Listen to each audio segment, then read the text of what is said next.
Good morning. So, I've already committed to it because I put it in the title, and obviously I could never go back and edit the title. And so we're going to try and knock out Leviticus 12, 13, and 14.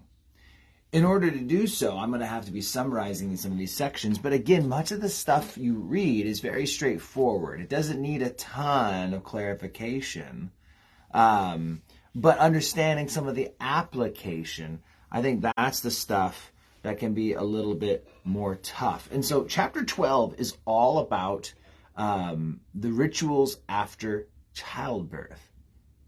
And so it's just interesting to see, and really to summarize it, there is a period of time where a woman is unclean and no one's allowed to touch her, and otherwise they become unclean.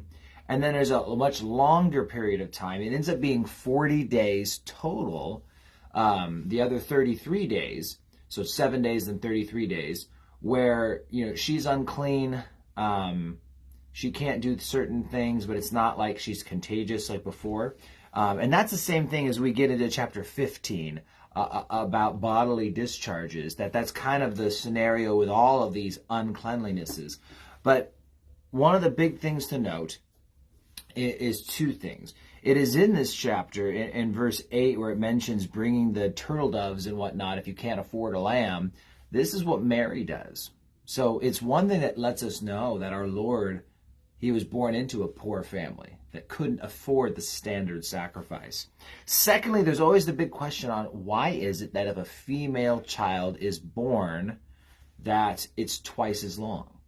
Instead of 7 and 33, it becomes 14 and 66 days, totaling 80 days. And truth be told, there's no real good answer. I'm not going to say there aren't good answers, I should say that, but there's no one sure answer. It does seem that in antiquity, in ancient times, that many people believe that actually all the blood flow and whatnot that happens after giving birth actually went longer if you had a baby girl. It doesn't seem so today, but today's a whole lot different with modern medicine and stuff, so who knows with that. One thing worth noting is that during this time of uncleanliness, the mother didn't have to work really. She didn't have to do a lot other than take care of the child because she was unclean and wasn't supposed to be touching all the other stuff. When a son was born, it was always a joyous thing. It's an heir. And when a daughter was born, not so much. And it was really because a son brought a lot of value and wealth and things to the family that a daughter didn't bring. And that's the way it was in every ancient culture. But what you find here is when that daughter was born, the time period is extended by double, and it actually kind of gives the mother double the break and double the time to spend with her daughter. And so in some ways, there's kind of a beautiful little thing going on there where you actually get extra time to spend. Now, chapter 13 begins the talk on leprosy. Now, scholars have said this is the most comprehensive ancient document on the diagnosis of disease. Nowhere else in this old of writing do we find anything like this, where they're describing all these diseases and all the different opposites. Now, I'm going to skim over a lot of this because, again, if you read it, it's very technical and very straightforward. And these are just ways to diagnose, is this a contagious leprosy, or is this just an injury that's going to heal and get back to normal? And so you'll notice, for instance, like in verse 3, where it talks about the hair on the sore turning white, instead of course, turning black, like the dark hair that would be more common of the Israelite people, right? And noticing that the sores are going deeper into the body, where many of our sores actually raise up when they're infected and are hurt. And so the idea is that they first spot the thing, and then they try and isolate it, and then they isolate it some more, and then they go into actually pronouncing this person as unclean, or they have to live outside the camp.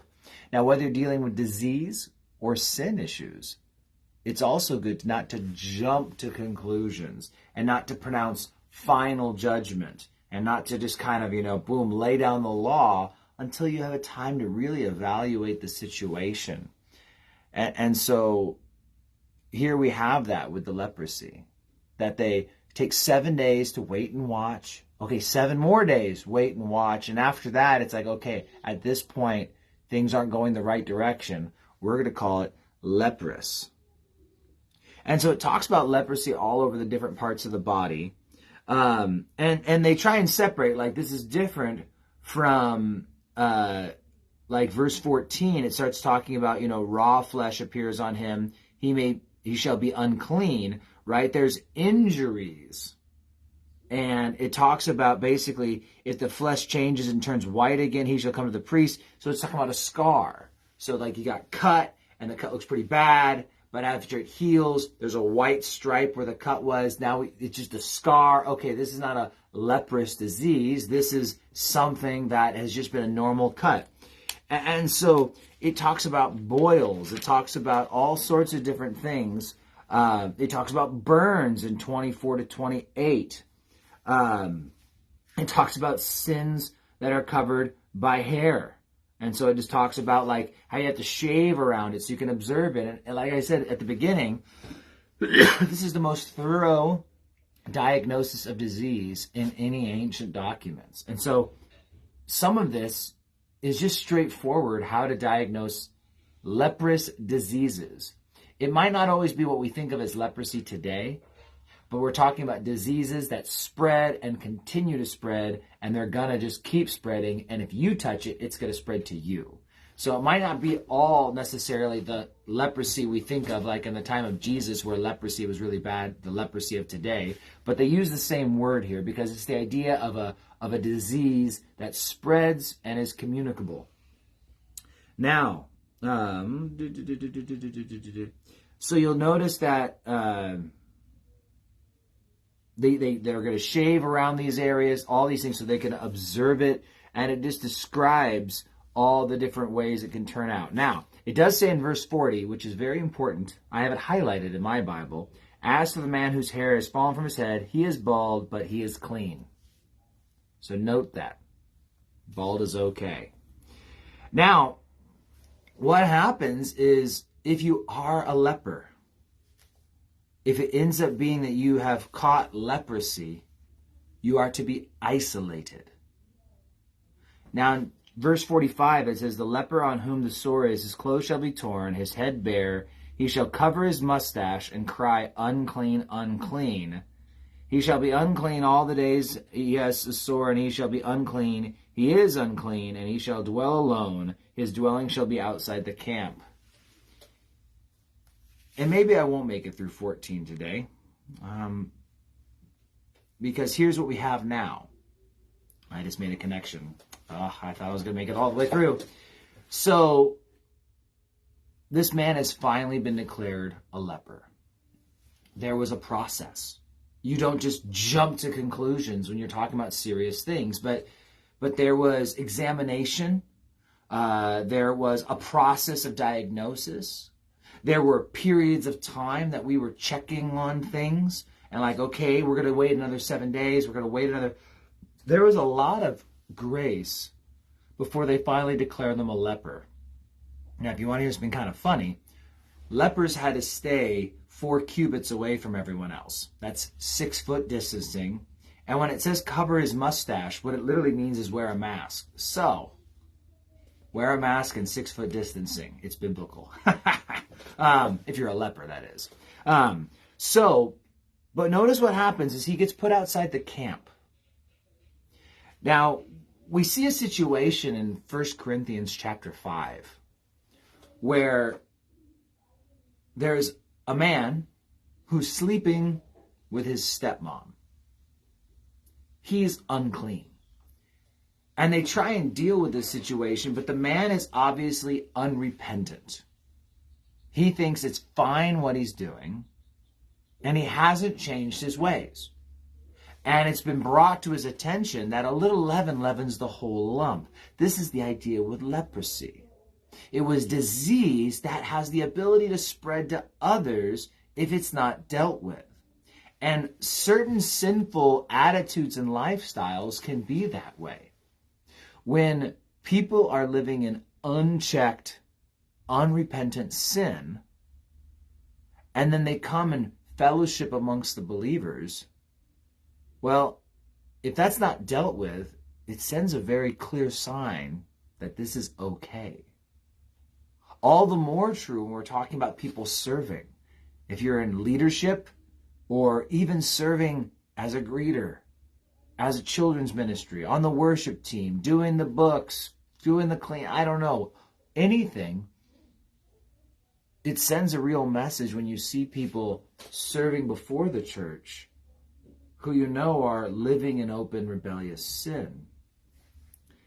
Now, you don't just jump to conclusions, nor do you just jump to judgment, but there's supposed to be a process of diagnosing this sinful disease, this thing that can spread and can infect. And if it's not dealt with in the person, it'll spread through that whole person. And if it's not dealt with in that person, and that person's not isolated, it will eventually start spreading to other believers. You want to know what one of the most contagious diseases in the churches today? It's bitterness, gossip, bad attitudes. Talk about a sin that spreads, huh? Gossip's like a little wildfire. People start talking and it starts spreading. Bitterness. Like, one person can totally bring down a room, and one person can totally ruin a Bible study. You know, you're having men's Bible study, women's Bible study, and you got one person who's just a downer and just kind of in a cranky mood. It's like, you can bring down the whole group with that. And that stuff needs to be put in check. Now, that's not something you isolate and kick someone out for. That's something you try and deal with it, and you try and work with them on it, you know? But eventually there's a place with sin where eventually you have to ask people to step down, step aside, take inventory, because this stuff's not healthy and it's affecting other people. And even if it's not the sin itself, for instance, it might not be that your drunkenness is getting everyone else in the church to drink, but perhaps it's creating other problems in other people. Like, people are struggling with anger or bitterness because here's this drunkard, I just picked something at random, right? Who's, you know, doing all this stuff at church, and then they're having issues outside of church, and it's like people are getting bitter or frustrated with that.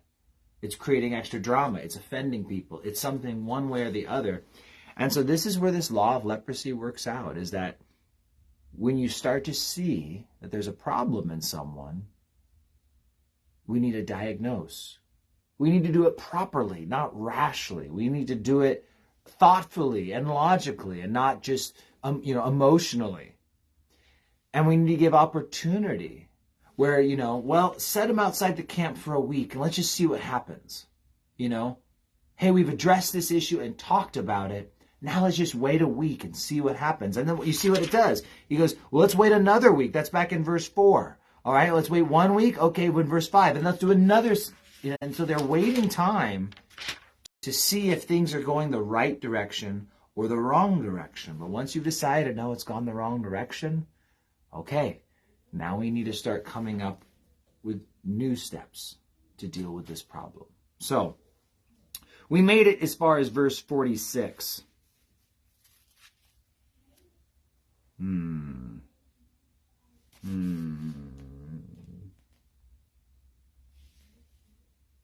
I'll just say this. It then talks about leprous garments. And might I say, sometimes it's the stuff we have that creates the problem. Maybe it's your cell phone. Maybe it's certain friends. Maybe it's a hobby that steals your heart away from God. And so it talks about isolating that stuff. Get the stuff and decide if it's going to be okay, or if you need to burn it and get rid of it. And so it's actually talking about clothing, but again, it's the stuff.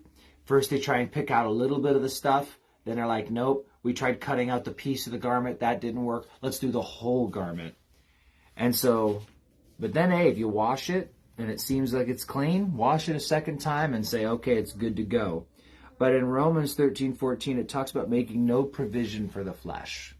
And so might I say, if there's a sin problem like we were dealing with in the leprosy of the person, let's just remember that sometimes it's the stuff, whether things or even maybe people around us, that brings that stuff into our lives. Maybe Netflix is the leprous garment, and you just realize, yeah, every time I start doing this, I binge watch and I just waste all my time. Or maybe I start watching stuff I shouldn't watch, or whatever it may be. Well, make sure there's no stuff creating leprosy in your life. That gets us to the end of chapter 13. So, all right. God bless you guys. Take care. I will see you guys tomorrow morning as we learn about the ritual for cleansing the healed leper. That's a good one. So, God bless you guys. I'll see you then.